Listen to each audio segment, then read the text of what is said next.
Everyone, welcome back to my YouTube channel just commerce. तो आज के इस वीडियो में हम सभी journal entries through modern approach के बारे में जानेंगे। इससे पहले वाले वीडियो में हमने journal entries through traditional approach के बारे में जाना था और उससे भी पहले हमने जाना था कि डेबिट और क्रेडिट करने के कुछ बेसिक रूल्स को। ठीक है, तो चलिए स्टार्ट करते हैं। सबसे पहले हम लोग क्लासिफिकेशन ऑफ अकाउंट्स जाने थे कि अकाउंट्स को हम लोग 2 कैटेगरीज में डिवाइड करते हैं। ठीक है, पहला अकाउंट का जो क्लासिफिकेशन है वो ट्रेडिशनल अप्रोच से है।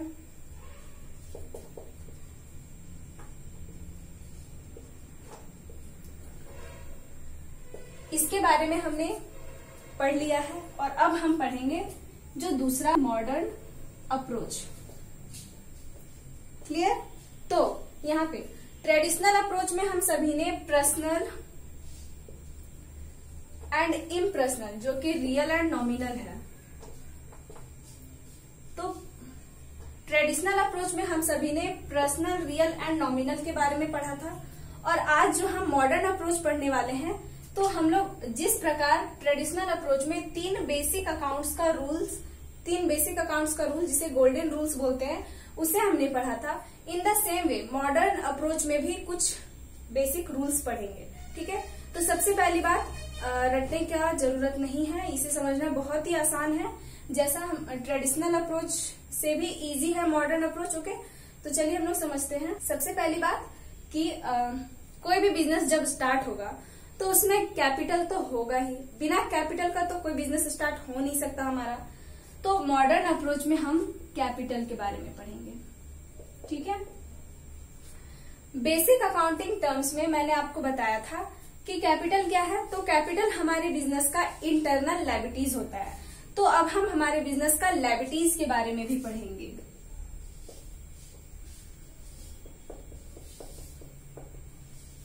ठीक है, अब बिजनेस बस कैपिटल लगाने से और कुछ लायबिलिटीज हो जाएगा जनरेट, तो वैसे तो बिजनेस हमारा चलने वाला है नहीं।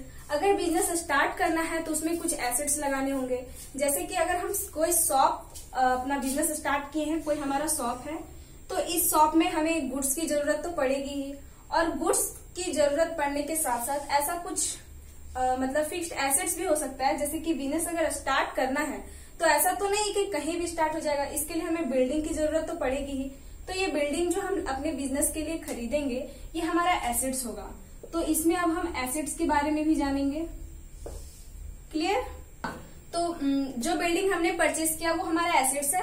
इसी प्रकार बिल्डिंग के जैसे ही हो सकता है हमने अपना शॉप स्टार्ट करने के लिए कुछ ठंडा वगैरह रखने के लिए फ्रिज भी परचेज करा हो, तो फ्रिज भी हमारा एसेट्स है। तो एसेट्स भी बहुत इंपॉर्टेंट है बिजनेस स्टार्ट करने के लिए, तो हम एसेट्स के बारे में भी जानेंगे। ठीक है, चलिए, तो 4 नंबर में हमारा आता है कि जब हम बिजनेस स्टार्ट करेंगे, ठीक है, तो इसमें कुछ एक्सपेंस भी हमारा होगा जब हमारा बिजनेस चलने लगेगा। तो एक्सपेंस के बारे में भी हम लोग जानेंगे। हो सकता है कि कभी बिजनेस चलते चलते हमें लॉस भी हो जाए, तो लॉस के बारे में भी हम इसमें पढ़ेंगे। एंड 5th नंबर में हमारा आता है इनकम। क्योंकि बिजनेस स्टार्ट किए हैं तो अगर हम एक्सपेंस कर रहे हैं तो कुछ ना कुछ इनकम जरूर आएगा। तो अब हम इनकम के बारे में भी जानेंगे। और ये प्रॉफिट, जिसे हम अदर नेम रेवेन्यू भी बोलते हैं। ओके, तो अभी हम इन सभी 5 बातों को जानेंगे। ट्रेडिशनल अप्रोच में हमने 3 बातों को जाना था, जो कि हमारा पर्सनल एंड इम्पर्सनल, जो कि रियल एंड नॉमिनल है। अब हम मॉडर्न अप्रोच को समझेंगे। ठीक है, तो चलिए समझते हैं। सबसे पहली बात, ये कैपिटल है और कैपिटल हमारा बिजनेस का इंटरनल लायबिलिटीज होता है। और लायबिलिटीज जो है हमारे अकाउंट्स के लैंग्वेज में, लायबिलिटीज जो है वो क्रेडिट बैलेंस होता है। तो कैपिटल हमारा क्या है? Credit balance. Okay, and capital तो हमारा इंटरनल लायबिलिटीज है, ये हमारा क्रेडिट बैलेंस होता है। लायबिलिटीज, अब कैपिटल के अलावा और सारे जो लायबिलिटीज हैं, जैसे कि बिल्स पेबल हो गए, क्रेडिटर्स हो गए, लोन हो गए, तो ये सारे हमारे क्रेडिट बैलेंस हैं। ओके, क्योंकि लायबिलिटीज हमारा ऑलरेडी क्रेडिट बैलेंस ही होता है। नेक्स्ट है हमारा एसेट्स। ओके, तो एसेट्स हमारा बिल्डिंग, फर्नीचर, मशीनरी, प्लांट, ये सारे हमारे एसेट्स हैं। और एसेट्स हमारे डेबिट बैलेंस होते हैं। ये क्रेडिट बैलेंस, डेबिट बैलेंस हमारे लिए जानना बहुत इंपॉर्टेंट है, क्योंकि ये क्रेडिट बैलेंस और डेबिट बैलेंस का कॉन्सेप्ट अगर हमारा क्लियर होगा तभी हम मॉडर्न अप्रोच से अकाउंटिंग कर पाएंगे। ओके, तो नेक्स्ट आता है हमारा नेक्स्ट हमारा आता है एक्सपेंस और लॉस। तो आपको बता दूं कि एक्सपेंस और लॉस भी जो है वो एसेट्स के कैटेगरी में ही आता है। अगर हम बैलेंस शीट बनाते हैं तो उसमें अगर हमें लॉस हुआ है तो लॉस को हम एसेट्स की कैटेगरी में दिखाते हैं। अब ऐसा क्यों करते हैं इसे हम आगे समझेंगे, अभी हम टॉपिक से भटकना नहीं है हमें। तो एक्सपेंस और लॉस भी जो है हमारा डेबिट बैलेंस होता है, ठीक है। ये भी हमारा डेबिट बैलेंस है। नेक्स्ट है हमारा इनकम एंड प्रॉफिट। तो हमारा जितना भी प्रॉफिट होता है ये प्रॉफिट लायबिलिटीज होता है। ओके, अब प्रॉफिट है बट लायबिलिटीज क्यों है, तो इसे भी हम आगे क्लास में समझेंगे। और ये हमारा क्रेडिट बैलेंस होता है। क्लियर? अब यहाँ पे हम समझ गए कि कैपिटल क्या होता है, क्रेडिट बैलेंस होता है। लायबिलिटीज क्या होता है, क्रेडिट बैलेंस होता है। एसेट्स क्या होता है, तो डेबिट बैलेंस होता है। एक्सपेंस हमारे डेबिट बैलेंस होते हैं एंड इनकम, रेवेन्यू, प्रॉफिट जो है वो सारे हमारे क्रेडिट बैलेंस होते हैं। ठीक है, चलिए तो अब हम आगे इसमें जो चेंजेस होगा उसे हम कैसे रिकॉर्ड करेंगे। ठीक है, तो चलिए इसे समझते हैं। तो अगर कैपिटल है हमारे पास और कैपिटल में कुछ इंक्रीज हो रहा है, जैसे कि क्रेडिट बैलेंस है, ठीक है, कैपिटल ऑलरेडी क्रेडिट बैलेंस है, credit balance and debit balance. Okay, सबसे पहली बात हम लोग कैपिटल का करते हैं। ठीक है, कैपिटल ऑलरेडी हमारा क्रेडिट बैलेंस होता है। ठीक है, हाँ, तो अब हम समझेंगे। तो कैपिटल हमारा क्रेडिट बैलेंस होता है, ये तो हम जान गए कि हमारा क्रेडिट बैलेंस है। ओके, तो ये क्रेडिट बैलेंस है और क्रेडिट में कोई चीज और क्रेडिट करेंगे तो क्या होगा, वो बढ़ेगा, निश्चित ही बढ़ेगा। क्रेडिट मतलब लायबिलिटीज के लिए क्रेडिट मतलब प्लस एंड डेबिट मतलब माइनस। लायबिलिटीज के लिए जो कि कैपिटल और लायबिलिटीज जो हमारा अलग लायबिलिटीज होगा उसके लिए। ठीक है, इसका मतलब ये है कि अगर लायबिलिटीज हमारा बढ़ रहा है, इंक्रीज हो रहा है, तो उसे हम क्रेडिट करेंगे। कहाँ करेंगे, क्रेडिट करेंगे। और अगर डिक्रीज हो रहा है तो उसे हम डेबिट करेंगे। इंक्रीज मतलब बढ़ना एंड डिक्रीज मतलब घटना। तो जब हमारा कैपिटल बढ़ेगा तो उसे हम क्रेडिट में लिखेंगे, क्रेडिट ऑलरेडी है कैपिटल, और अगर बढ़ेगा तो बढ़ने वाला चीज क्रेडिट करेंगे, और अगर घटेगा तो घटने वाला चीज डेबिट करेंगे। क्लियर? ये था हमारा कैपिटल का कॉन्सेप्ट। अब हम थोड़ा लायबिलिटीज के बारे में भी जान लेते हैं। तो अभी हमने जाना कि कैपिटल जो है वो हमारे बिजनेस का इंटरनल लायबिलिटीज है। तो लायबिलिटीज के लिए भी कुछ अलग रूल है क्या? नहीं, बिल्कुल सेम है। चलिए देखते हैं। लायबिलिटीज भी हमारा क्रेडिट बैलेंस होता है, और क्रेडिट बैलेंस होने के कारण ही जब हमारा लायबिलिटीज इंक्रीज करेगा प्लस होगा तो उसमें हम क्रेडिट में शो करेंगे, और जब डिक्रीज करेगा यानी माइनस होगा तो उसे हम डेबिट में शो करेंगे। ओके, बढ़ेगा तो क्रेडिट और घटेगा तो डेबिट। चलिए, कैपिटल और लायबिलिटीज को भी हमने समझ लिया। अभी हम इस कॉन्सेप्ट पे बेस्ड एक क्वेश्चन को सॉल्व करेंगे ताकि ये कॉन्सेप्ट आपका पूरा अच्छे से क्लियर हो जाए। नेक्स्ट है हमारा एसेट्स। Okay, assets. तो एसेट्स क्या होता है, तो यहाँ पे अभी हम लिखे हुए हैं एसेट्स हमारा डेबिट बैलेंस होता है। ठीक है, ये डेबिट बैलेंस है। तो क्या एसेट्स इंक्रीज होगा तो हम क्रेडिट में लिखेंगे? नहीं, जाहिर सी बात है, एसेट्स हमारा डेबिट बैलेंस है और जब बढ़ेगा तभी उसे डेबिट में लिखेंगे। तो जब एसेट्स हमारा इंक्रीज होगा यानी बढ़ेगा तो उसे हम डेबिट में लिखेंगे, और अगर एसेट्स हमारा घटेगा, डिक्रीज होगा, तो उसे हम क्रेडिट करेंगे। क्रेडिट, CR मतलब क्रेडिट, DR मतलब डेबिट। ओके, नेक्स्ट हमारा आता है एक्सपेंस या लॉसेस। ओके, तो एक्सपेंस और लॉस भी हमारा डेबिट बैलेंस होता है, और जब डेबिट बैलेंस हमारा इंक्रीज हो रहा है तो उसे हम ऐड करेंगे, अगर ऐड हो रहा है तो उसे हम डेबिट करेंगे, और अगर घट रहा है, लेस हो रहा है, कम हो रहा है, डिक्रीज हो रहा है तो उसे हम क्रेडिट करेंगे। ओके, नेक्स्ट है हमारा income, profit and revenue, revenue भी बोलते हैं। ओके, तो ये हमारा क्रेडिट बैलेंस होता है लायबिलिटीज के जैसा ही। तो ये भी जब हमारा बढ़ेगा तो उसे हम क्रेडिट करेंगे और घटेगा तो डेबिट करेंगे। आ गई बात समझ में? कैपिटल अगर इंक्रीज करेगा तो क्रेडिट करेंगे, डिक्रीज करेगा तो डेबिट करेंगे। लायबिलिटीज इंक्रीज करेगा तो क्रेडिट करेंगे, डिक्रीज करेगा तो डेबिट करेंगे। एसेट्स इंक्रीज करेगा तो डेबिट और डिक्रीज करेगा तो क्रेडिट। यहाँ पे मैं ये जो प्लस है वो इंक्रीज के लिए है और ये माइनस जो है हमारा वो डिक्रीज के लिए। ओके, यानी एसेट्स जब हमारा इंक्रीज करेगा तो डेबिट में शो करेंगे और एसेट्स जब हमारा डिक्रीज करेगा तो क्रेडिट में शो करेंगे। नेक्स्ट आता है हमारा एक्सपेंस। एसेट्स जब हमारा इंक्रीज करेगा तो डेबिट एंड जब डिक्रीज करेगा तो क्रेडिट। ये भी हमारा इंक्रीज है एंड ये माइनस यानी डिक्रीज। जब डिक्रीज करेगा तो क्रेडिट और इंक्रीज करेगा तो डेबिट। नेक्स्ट है हमारा प्रॉफिट। तो प्रॉफिट क्या है? प्रॉफिट अगर बढ़ा है, प्लस मतलब इंक्रीज हुआ है, प्रॉफिट अगर इंक्रीज हुआ है तो इसे हम क्रेडिट में शो करेंगे और अगर डिक्रीज हुआ है तो उसे हम डेबिट में शो करेंगे। ये हमारा क्रेडिट था और ये हमारा डेबिट है। थोड़ा टेढ़ा हो गया बट समझ में आ रहा है, ठीक है।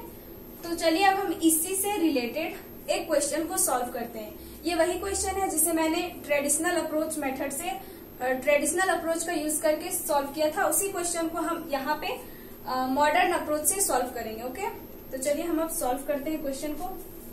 सबसे पहली बात कि हम चाहे ट्रेडिशनल अप्रोच से जर्नल करें या फिर मॉडर्न अप्रोच से जर्नल करें, हमारा आउटपुट जो जर्नल एंट्री तैयार होने वाला है वो दोनों में सेम होगा, ठीक है। टीचर को ये नहीं पता हो, टीचर जो है उसको ये तो नहीं पता होगा कि आपने ट्रेडिशनल अप्रोच का यूज करके जर्नल बनाया है या मॉडर्न अप्रोच का यूज करके जर्नल बनाया है, क्योंकि उसे बस आउटपुट से मतलब है जो आपका रिजल्ट फाइनल आने वाला है। तो सबसे पहले हमें जर्नल का फॉर्मेट बना लेना है। तो ये है हमारा फॉर्मेट, डेबिट कॉलम, डेट, ठीक है। तो ये हमारा फॉर्मेट और उसमें मैंने जो क्वेश्चन को बताया था उसी क्वेश्चन को आज हम यहाँ समझेंगे, बहुत ही डीपली समझेंगे। वीडियो को लास्ट तक देखना। हाँ, तो पिछला क्वेश्चन जो था वो मेरा क्वेश्चन नंबर 1 था, जिसे मैंने अपने बुक से पेज नंबर 206 का क्वेश्चन था। अगर आप ध्यान दें तो जब मैंने ट्रेडिशनल अप्रोच बताया था तो ट्रेडिशनल अप्रोच का जब मैंने नोट्स का पीडीएफ प्रोवाइड आपको किया था तो उस पीडीएफ में मैंने इस क्वेश्चन को दे दिया था, ठीक है। तो आप वहां से भी क्वेश्चन देख सकते हैं। वैसे मैं इस क्लास का जो नोट्स आपको दूंगी उसका पीडीएफ में भी मैं क्वेश्चन को ऐड कर दूंगी। ओके, सॉल्यूशन आप यहाँ से समझ लो और खुद ही करना। तो चलिए अब हम देखते हैं। तो सबसे पहला है हमारा दिसंबर 2018। तो 2018 हम एक बार लिख देंगे, ठीक है, क्योंकि ईयर एक ही बार लिखते हैं। क्वेश्चन है Ram Mohan started business with cash. Ram Mohan started business with cash. तो यहाँ पे जो 2 अकाउंट अफेक्ट हो रहा है वो कौन कौन सा है? तो सबसे पहला है Ram Mohan and another is cash, ठीक है। राम मोहन जो है वो बिजनेस का हमारा ऑनर है और ऑनर जब कोई भी अमाउंट बिजनेस में लगाता है तो उसे कैपिटल बोलते हैं और अगर कोई भी अमाउंट ले करके जाता है तो उसे ड्राइंग्स बोलते हैं। तो राम मोहन हमारा पर्सनल है, तो कैपिटल जो राम मोहन लेके आया है वो भी पर्सनल होता है और ड्राइंग जो राम मोहन लेके जाएगा वो हमारा पर्सनल होता है। बट यहाँ पे हम गोल्डन रूल का यूज नहीं कर रहे हैं। हमें क्या करना है, हमें मॉडर्न अप्रोच से अकाउंटिंग सीखना है। तो यहाँ पे राम मोहन है और कैश है। तो राम मोहन यहाँ पे बिजनेस में कैश लाया है, इसका मतलब कि वो क्या है, कैपिटल है। तो राम मोहन के जगह पे हम क्या कर देंगे, इसका एक मिनट, राम मोहन है तो राम मोहन का नेम बदल के हम कैपिटल कर देंगे, क्योंकि ये जो बिजनेस में कैश पैसा लेके आया वो हमारा कैपिटल है। इतना स्पेस में हम समझने वाले हैं, ठीक है। तो राम मोहन हमारा कैपिटल है एंड कैश, ठीक है। कैपिटल क्या है, तो कैपिटल हमारा क्रेडिट बैलेंस होता है। तो ये हमारा क्रेडिट बैलेंस है ऑलरेडी, ठीक है। और कैश हमारा डेबिट बैलेंस होता है, ऑलरेडी ये डेबिट बैलेंस है पहले से इनबिल्ट। ओके, तो यहाँ पे हमारा जो है बिजनेस में राम मोहन कैश डाल रहा है, ठीक है। यहाँ पे कैसे होगा, Ram Mohan started business with cash. तो कैश से बिजनेस स्टार्ट किया है, ठीक है। तो यहाँ पे कैश से बिजनेस स्टार्ट किया है, तो बिजनेस में कैश बढ़ा है या घटा है? तो बिजनेस में कैश बढ़ा है, कैश हमारा क्या है, एसेट्स है। तो अब हम एसेट्स का रूल देखेंगे। एसेट्स डेबिट बैलेंस होता है, और जब एसेट्स इंक्रीज करता है तो उसे डेबिट करते हैं। तो एसेट्स हमारा बिजनेस में इंक्रीज किया है, इसे हम डेबिट करेंगे जर्नल एंट्री में। क्लियर। नेक्स्ट है हमारा कैपिटल। तो कैपिटल, अभी आप बोलेंगे कि कैपिटल तो ऑलरेडी कैपिटल, तो बिजनेस में कैपिटल बढ़ा है, कैश आया है तो कैपिटल बढ़ा है तो क्रेडिट। कैपिटल क्रेडिट बैलेंस होता है और इंक्रीज करता है तो क्रेडिट। तो ये हमारा क्रेडिट। पहले से भी कैपिटल क्रेडिट था और कैश डेबिट था, और समझे जब हम लोग कि कैश बढ़ा तो डेबिट, कैपिटल भी बढ़ा तो क्रेडिट, क्योंकि कैपिटल क्रेडिट बैलेंस होता है और कैश हमारा डेबिट बैलेंस होता है। तो हमारा एंट्री तैयार हो गया। हम ऐसे लिखेंगे, cash account debit to capital account. आई बात समझ में। नेक्स्ट स्टेप हमारा क्या है, तो इसमें अमाउंट दिया हुआ है, Ram Mohan started business with cash 15,000। तो यहाँ पे हम 15,000 लिखेंगे, लिख देंगे। क्लियर। तो ये हमारा एंट्री था, तैयार हो गया। अब ये जो 1 दिसंबर को जो एंट्री हुआ था ये हमारा तैयार हो गया है, और अब हम इसे इसके बारे में लिखेंगे कि ये एंट्री मैंने किस आधार पे किया है। तो उसे नरेशन बोलते हैं, जैसा कि पिछला वीडियो में भी मैंने बताया था। तो नरेशन क्या लिखेंगे, being business started with cash, and इसे सेपरेट कॉलम से बंद कर देंगे। तो ये 1 दिसंबर का एंट्री हमारा हो गया। ठीक है। नेक्स्ट हमारा आता है 4 दिसंबर का है, और इसमें लिखा हुआ है बाउट गुड्स फ्रॉम मोतीलाल, यानी मोतीलाल नाम का कोई व्यक्ति है, उससे गुड्स परचेज किए। ओके। तो अब हम इसे समझते हैं। तो यहाँ पे कौन सा 2 अकाउंट अफेक्ट हो रहा है, तो एक है हमारा गुड्स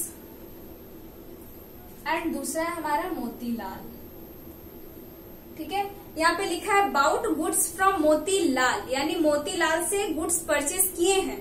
यहाँ ये नहीं लिखा है फॉर कैश। अगर फॉर कैश लिखा होता तो हम मानते कि हमारा जो बिजनेस है वो नगद में हुआ है, यानी कैश दे करके गुड्स परचेज करके लाए हैं।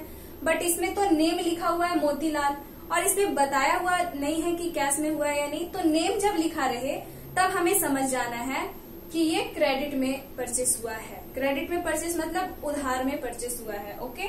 तो हमारे यहाँ पे एक गुड्स अकाउंट आ रहा है और एक मोतीलाल अकाउंट आ रहा है। ठीक है। मोतीलाल से उधार परचेस किए हैं, तो जिसे आपको पैसे पेड करने होते हैं उसे हम क्रेडिटर बोलते हैं। क्या बोलते हैं, क्रेडिटर। ठीक है। क्रेडिटर को हिंदी में हम लेनदार बोलते हैं, यानी जो आपका लेनदार है, जो आपसे लेने वाला है। तो मोतीलाल हमसे लेने वाला है कैश, वो हमें फ्री में गुड्स नहीं देने वाला। ओके। तो ये जो हमारा गुड्स है, तो गुड्स के बदले में गुड्स जो है वो हमारा एसेट्स है।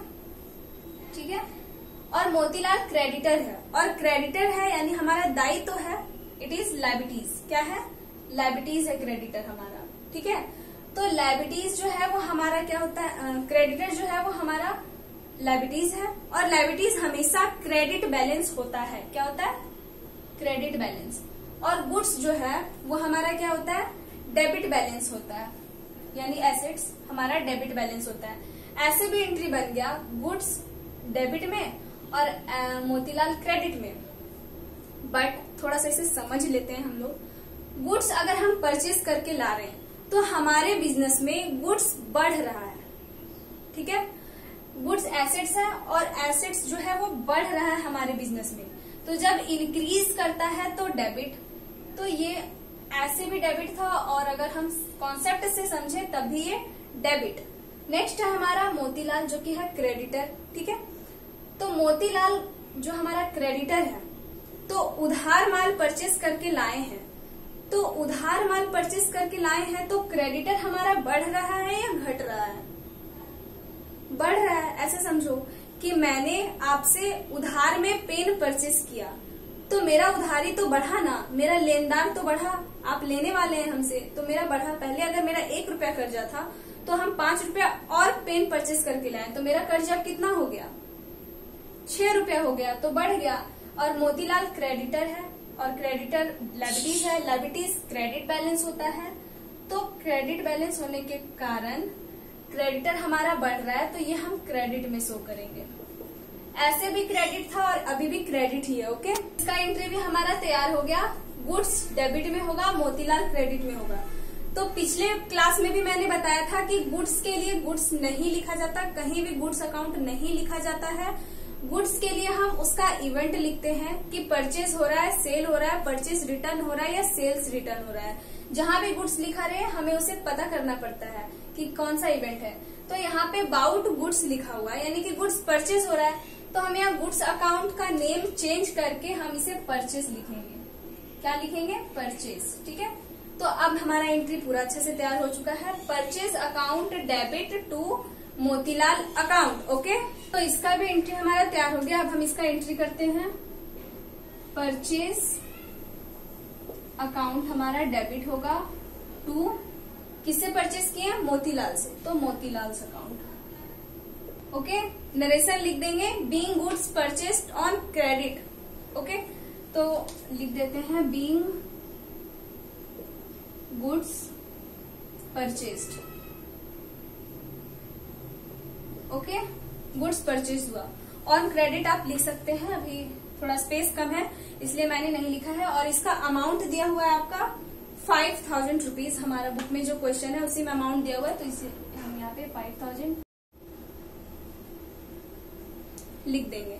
ओके, तो ये हमारा ये भी क्लियर हो गया। नेक्स्ट है हमारा 8 दिसंबर। ठीक है, तो 8 दिसंबर का अब हम देखते हैं एंट्री। तो क्वेश्चन है हमारा सोल्ड गुड्स टू मूलचंद। तो यहाँ पे जो दो अकाउंट अफेक्ट हुआ है वो क्या है? गुड्स है और दूसरा है मूलचंद। ठीक है, तो मूलचंद को गुड्स बेचे हैं, यहाँ पे इन कैश तो नहीं लिखा हुआ है, इसका मतलब सीधा है कि उधार में बेचे हैं। ओके, तो यहाँ पे गुड्स है, मूलचंद है। गुड्स हमारा एसेट्स है। ठीक है, एसेट्स डेबिट बैलेंस होता है, ये पहले से हमारा डेबिट बैलेंस है। मूलचंद जो है अब यहाँ पे ये हमारा देनदार हो गया। ठीक है, यानी अब हमें मूलचंद से पैसे लेने हैं। उसने मेरे पास से गुड्स खरीद करके ले गया है और उधार में लेके गया है, और उसने मुझे प्रॉमिस करा है कि वो मुझे बाद में पे करेगा।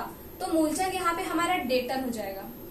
डेटर यानी देनदार यानी देने वाला, और डेटर क्या होता है? तो वो हमारा एसेट्स होता है। ठीक है, capital, liabilities, assets, expense, revenue, ये सारे कौन कौन से हमारे एसेट्स होते हैं, कौन कौन से कैपिटल होते हैं, इसका भी मैं आपको एक नोट्स जो है वो पीडीएफ में दे दूंगी।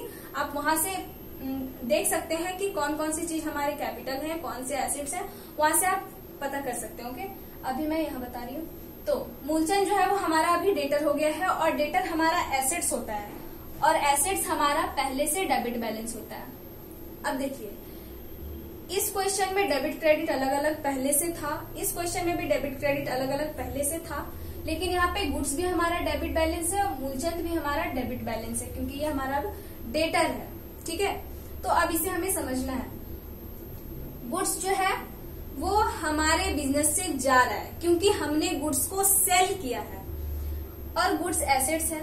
एसेट्स बिजनेस से जा रहा है, इसका मतलब ये है कि वो हमारे बिजनेस से कम हो रहा है, और जो चीज कम होगा, ठीक है, जो चीज कम होगा, डिक्रीज होगा एसेट्स में, उसे हम क्रेडिट में शो करेंगे। कहाँ शो करेंगे?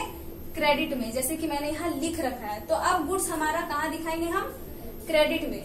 लेकिन गुड्स के नाम से दिखाएंगे क्या? नहीं, गुड्स के नाम से नहीं दिखाएंगे। क्यों नहीं दिखाएंगे गुड्स के नाम से? तो अभी पहले ही मैंने बताया था कि गुड्स को कभी गुड्स अकाउंट नहीं लिखा जाता है, उसका इवेंट लिखा जाता है। तो यहाँ पे सेल हो रहा है तो इसको हम सेल्स अकाउंट लिखेंगे। अब ऐसा क्यों होता है? गुड्स को हम परचेस अकाउंट, सेल्स अकाउंट में क्यों दिखाते हैं? तो इस पे मैं अलग एक वीडियो प्रोवाइड कर दूंगी, वहां से आप देख लीजिएगा।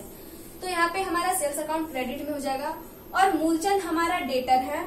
ठीक है, उससे हमें पैसे लेने हैं, तो ये हमारा बढ़ रहा है, डेटर हमारा बढ़ रहा है, और जो बढ़ रहा है उसे डेबिट, तो ये हमारा डेबिट होगा। अब बढ़ कैसे रहा है देखिए, ये मेरा मार्कर है, इस मार्कर को मैंने सेल कर दिया उधार में। ठीक है, पहले से मेरे पास जो उधार पैसे जो मुझे लेने थे वो मेरा 2 रुपीज था, और ये 30 रुपीज का मार्कर भी हम बेच दिए और अब ये हम उधार में बेचे। तो अब हमको टोटल कितना पैसा लेना है, मेरा डेटर अब कितना है, तो 30 रुपीज ये जो बेचे और 2 रुपीज मेरा पहले से था, 32 हो गया ना। तो हमारा डेटर बढ़ गया और बढ़ गया तो डेबिट, तो यहाँ पे मूलचंद अकाउंट हमारा डेबिट हो जाएगा to sales account. Okay, narration हमारा हो जाएगा बीइंग गुड्स सोल्ड। तो आप नरेशन लिख लीजिएगा बीइंग गुड्स सोल्ड। अभी हम यहाँ पे नरेशन नहीं लिख रहे हैं, ओके, क्योंकि स्पेस थोड़ा कम है इसीलिए। तो इसका अमाउंट हमारा दिया हुआ था 1500 रुपीज। तो 1500 हमारा हम डेबिट अमाउंट कॉलम में डेबिट के सामने और क्रेडिट अमाउंट कॉलम में क्रेडिट के सामने 1500 लिख देंगे। क्लियर हो गई बात? चलिए, तो अब हम नेक्स्ट ट्रांजेक्शन की ओर जाते हैं। नेक्स्ट ट्रांजेक्शन है हमारा 10 दिसंबर का। तो 10 दिसंबर का ट्रांजेक्शन दिया हुआ है वेजेस पेड। ठीक है, वेजेस पेड, वेजेस मतलब मजदूरी, और ये आप मजदूरी पेड किए, आपका इंडस्ट्री है या कहीं भी आपके जो वर्कर हैं वो काम किए, उसके बदले में आपको उन्हें वेजेस पे करने हैं। तो यहाँ पे कौन सा 2 अकाउंट अफेक्ट हो रहा है, तो सबसे पहला है आपका वेजेस,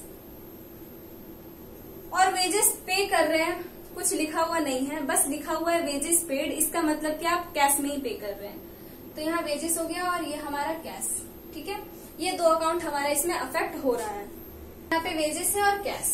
वेजेस हम पेड कर रहे हैं, तो ये हमारा क्या है बताइए, capital, liabilities, assets, expense, income. तो वेजेस पेड कर रहे हैं, इसका मतलब कि ये हमारा एक्सपेंस है। क्या है? एक्सपेंस। तो वेजेस हमारा एक्सपेंस है। एक्सपेंस ऑलरेडी हमारा क्या होता है, एक्सपेंस ऑलरेडी हमारा डेबिट बैलेंस होता है। इसे मैंने इरेज कर दिया। लायबिलिटीज तो क्रेडिट बैलेंस है ही, कैपिटल भी क्रेडिट बैलेंस है। हाँ, तो एक्सपेंस हमारा क्या होता है, डेबिट बैलेंस होता है। ठीक है, और डेबिट बैलेंस पहले से ऑलरेडी हमारा वेजेस डेबिट बैलेंस है।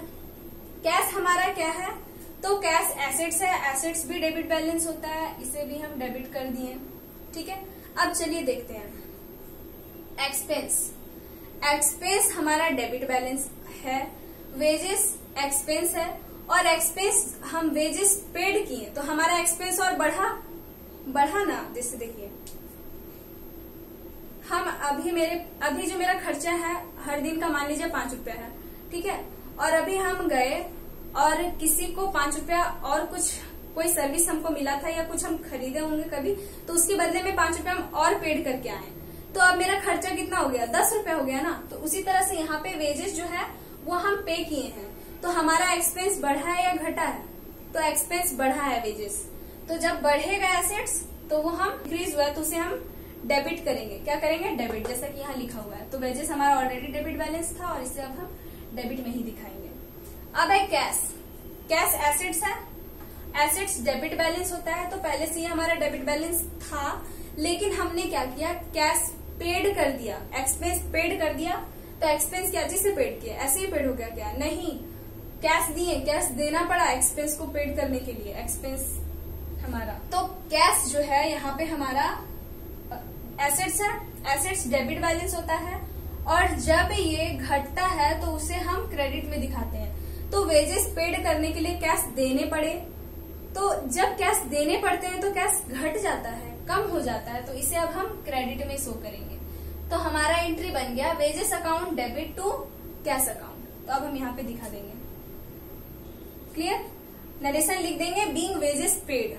ठीक है, और अमाउंट हमारा दिया हुआ है 200, बुक में जो दिया हुआ है। तो 200 हम डेबिट के सामने डेबिट अमाउंट कॉलम में और कैश के सामने क्रेडिट अमाउंट कॉलम में दिखा देंगे। ठीक है, तो अब नेक्स्ट ट्रांजेक्शन जो हमारा दिया हुआ है वो है 13 दिसंबर का। क्या दिया हुआ है, तो purchase a cycle for office use, यानी ऑफिस में यूज करने के लिए एक साइकिल परचेज हुआ है। ठीक है, purchase a cycle for office use. तो यहाँ पे जो 2 अकाउंट अफेक्ट हुआ है वो है आपका सबसे पहले cycle and another is cash. क्योंकि यहाँ पे किससे परचेस किए हैं ये नेम नहीं लिखा है और सीधे सीधे लिखा है purchase a cycle for office use. इसका मतलब कि कैश में ही पे हुआ है, कोई क्रेडिट वगैरह कुछ नहीं लिखा हुआ है, ना किसी का नेम भी नहीं लिखा हुआ है। तो यार इसका मतलब ये है कि कैश नहीं हुआ है। तो सबसे पहला हमारा साइकिल और ये है कैश। कैश भी हमारा एसेट्स है, तो ये हमारा पहले से डेबिट बैलेंस था, ठीक है। और साइकिल भी हमारा एसेट्स है, तो ये भी हमारा डेबिट बैलेंस है, BR, ठीक है। तो अब हम समझेंगे कि कैश डेबिट बैलेंस है, साइकिल भी डेबिट बैलेंस है। अब बिजनेस में साइकिल को खरीद के ला रहे हैं, तो हमारे बिजनेस में एसेट्स बढ़ रहा है कि घट रहा है? तो कोई भी चीज अगर खरीद के लाते हैं तो वो हमारा बढ़ता है, तो एसेट्स हमारा इंक्रीज हो रहा है, और जो इंक्रीज होता है उसे हम डेबिट करते हैं, तो इसे हम डेबिट में दिखाएंगे, ठीक है।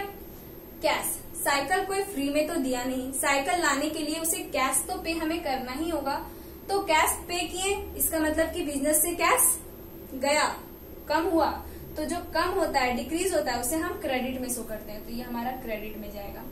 तो हमारा एंट्री क्या बनेगा? Cycle account debit to cash account, ठीक है। नरेशन हम लिख देंगे बीइंग साइकिल परचेस्ड। कितना में परचेस किया गया था? तो 750 रुपीज में परचेस किया गया था, तो 750 डेबिट के सामने डेबिट अमाउंट कॉलम में एंड क्रेडिट के सामने क्रेडिट अमाउंट कॉलम में 750 हम दिखा देंगे। क्लियर? चलिए, तो अब हमारा आखिरी ट्रांजेक्शन दिया हुआ है वो है 15 दिसंबर का, ठीक है। 15 दिसंबर का हमारा आखिरी ट्रांजेक्शन है। इसमें हमारा दिया हुआ है रेंट पेड। क्या दिया हुआ है? रेंट पेड, रेंट पे किया गया। चलिए इसे देखते हैं।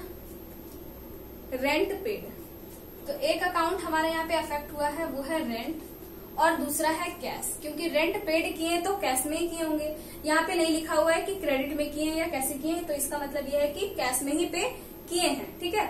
तो रेंट हमारा क्या है? एक्सपेंस है, ये सर्विस आप लिए हैं रेंट का, ठीक है, तो उसके बदले में आपको देना पड़ा, पे करना पड़ा, तो जो हम पे कर रहे हैं वो हमारा क्या? एक्सपेंस है। और एक्सपेंस का रूल है, एक्सपेंस हमारा डेबिट बैलेंस होता है, देखिए, है ना, एक्सपेंस डेबिट बैलेंस है, और जब एक्सपेंस बढ़ता है तो उसे हम डेबिट करते हैं। तो एक्सपेंस हमारा यहाँ पे बढ़ा है, रेंट का एक एक्सपेंस बढ़ गया, तो ये हमारा क्या हो गया? डेबिट हो गया। ऑलरेडी ये डेबिट में था ही और बढ़ गया, तो हमारा ये डेबिट में हो गया, ठीक है। कैश, रेंट में पे कर रहे, रेंट पे कर रहे हैं, तो कैश हमारे पास से आ रहा है या जा रहा है? तो पे कर रहे हैं, पे करने से हमारे पास से जाता है कैश, तो कैश हमारे बिजनेस से जा रहा है। कैश हमारा एसेट्स है, और एसेट्स जो है वो हमारे बिजनेस से जा रहा है, इट मीन्स कि डिक्रीज हो रहा है, और डिक्रीज होने पर उसे हम क्रेडिट करते हैं, तो इसे हम क्रेडिट कर देंगे, ठीक है। तो अब में हमारा एंट्री तैयार हो गया, rent account debit to cash account. Narration लिख देंगे बीइंग रेंट पेड, और यहाँ पे हमारा जो अमाउंट दिया हुआ है 350 रुपीज, तो 350 डेबिट के सामने डेबिट अमाउंट कॉलम में, ये 5 है, और क्रेडिट के सामने क्रेडिट अमाउंट कॉलम में, ठीक है। हो गया हमारा ये। अब हम क्या करेंगे? सबसे फाइनल एंड लास्ट स्टेप जो हमारा होता है, यहाँ पे ग्रैंड टोटल निकालना होता है, यहाँ पे डबल कॉलम से क्लोज करना होता है। तो यहाँ पे इन सभी को ऐड करेंगे और क्रेडिट वाले को भी ऐड करेंगे। ध्यान रहे कि डेबिट और क्रेडिट आपका दोनों इक्वल होना चाहिए, तभी सही है, नहीं तो एकदम गलत होगा। यहाँ पे 22,800 आया है, तो इसे हम 22,800 डेबिट और क्रेडिट दोनों में लिख देंगे, ठीक है।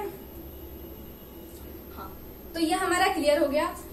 ये ध्यान रहे कि जर्नल एंट्रीज बनाने से पहले उसका हेड जरूर लिखना है। हेडिंग में हम लिखेंगे जर्नल एंट्रीज, और किसके बुक में कर रहे हैं उसका name in the books of, okay.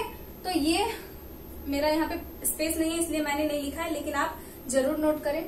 तो ये हमारा मॉडर्न अप्रोच से भी जर्नल एंट्रीज तैयार करना हम सीख गए।